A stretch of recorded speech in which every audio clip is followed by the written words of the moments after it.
When you make YouTube videos, you are bound to make some mistakes. One of those mistakes is one that I suffer from rather more often than I'd care to admit. I start out making a video with a part 1, and I say that part 2 will come along, and then it never happens. For various reasons, either I don't actually ever end up filming the second part of the video, or it never gets uploaded, or something happens and you guys never see it.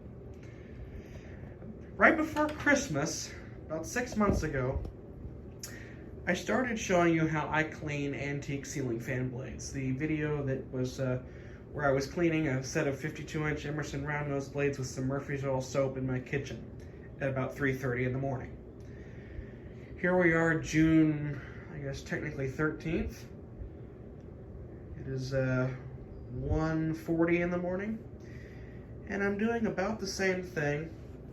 I mentioned in that video that the second step of the video, in which I did not make at that time because I didn't have everything I needed, involved doing the same thing, except instead of with Murphy's Oil soap, using Howard's Feed and Wax.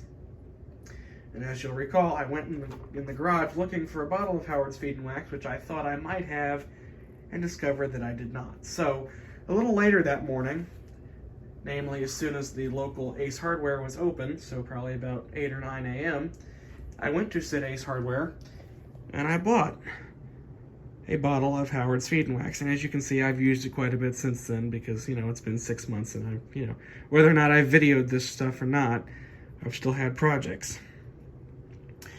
And now I have a reason to use this, and so I thought I would make the part 2 of the video that I should have made a long time ago.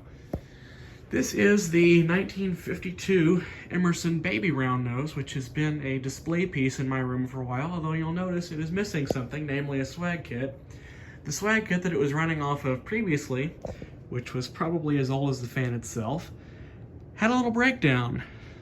With my typical luck, part of the wire inside it had come apart. Thus, the swag kit was useless and could not power anything.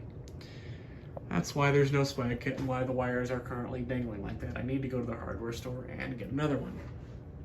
This fan, I've not really done much to it since I got it. It was in pretty much perfect factory condition.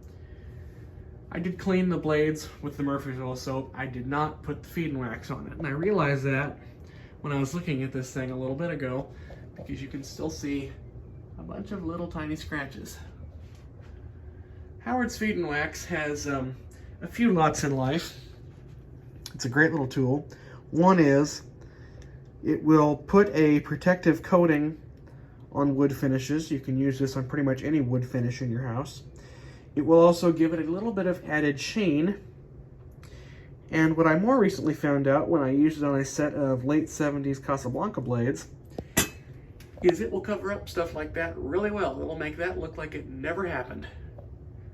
And so that's what we're going to use it for today. So I have here yet another white rag, which I have bought way too many of these over the years because I keep soiling them by doing stuff like this. And we're going to show you just how it is you do this. It's pretty much the same thing, except you're not soaking this in water. Actually, I should probably shake this towards the bottom first, because it's been sitting upright on a shelf for a while, and that will complicate things. This will also get your hands greasy, so be aware of that. You probably don't want to wear clothing you care too much about. I'm really not. I'm gonna grab this.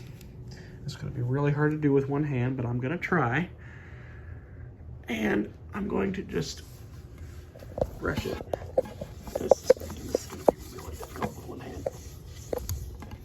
And as you'll see, it's pretty much made those scratches disappear. And it has put some added sheen in the blade. So I'm gonna go ahead. Ouch. I'm going to set the phone on the ground so I can actually do this two-handed because I'm clearly gonna need two hands for this. We'll work it around a little more. I'm not gonna bother doing the top sides because you won't see the top side. Oh yeah, that looks way better. And I'm gonna get some more bead wax.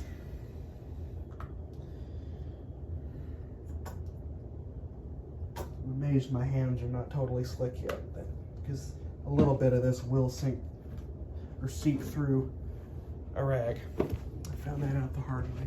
Which one did I clean? That one. So let's move on to this one. And I'm using probably way too much. I'm applying this very generously because I want this to look very good when it is hooked back up, which I hope will be soon. I have missed having it since the cord broke. There we go. Also has a nice smell. Although that is definitely subject to further qualifications. I think this stuff smells incredible. It also has very bad manners, if you didn't just hear that. And like I said, I am using way too much of this stuff, but I mean, the way I'm looking at it, I paid for it with my own money, so it doesn't really matter. You can always buy more. And extra of this stuff makes this stuff look even better. Actually, I don't even know if I need to put, I will, just so they'll be evenly matched. I don't want to have one looking lighter because it will darken the blades a little bit as well. Come on. A little more. That's good. I think that's all the feed wax will need. I could take the blades off and do the top side, but I don't really feel like it. Which one was the last one? This one.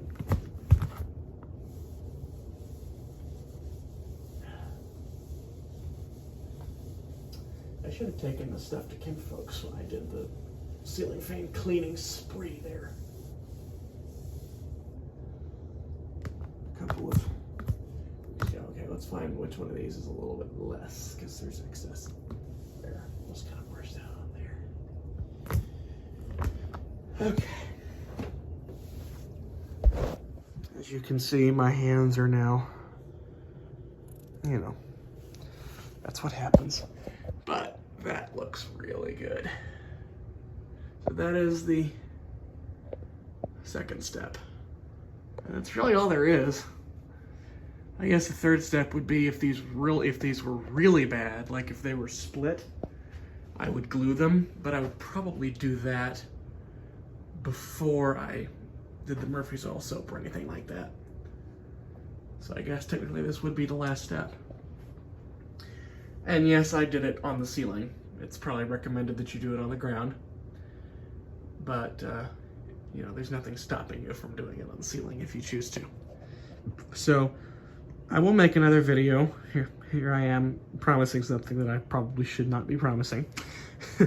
When I get the new swag kit and this fan is running again, I also need to put some oil in it because I don't know. Actually, it might be okay.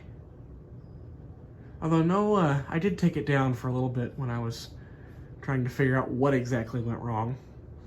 And no oil came pouring out of it, which I take to mean it probably could use some. Fortunately, I have a great another little recommending for that. This stuff, which I ironically bought at the same Ace Hardware, probably at the same time.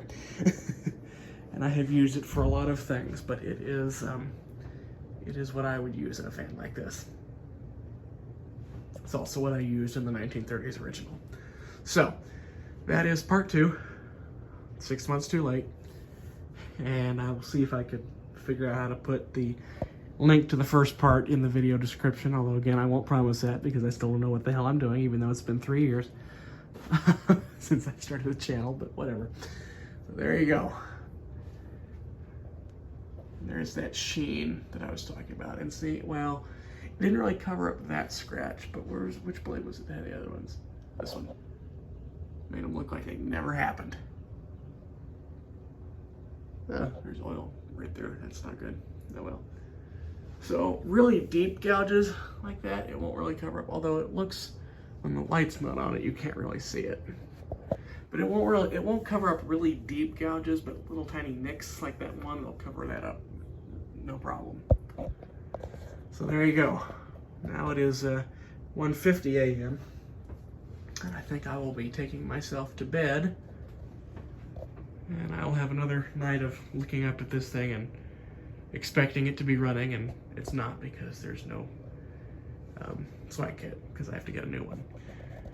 Next time you see this thing, which will hopefully be soon, it will be running again. So there you go, there's part 2.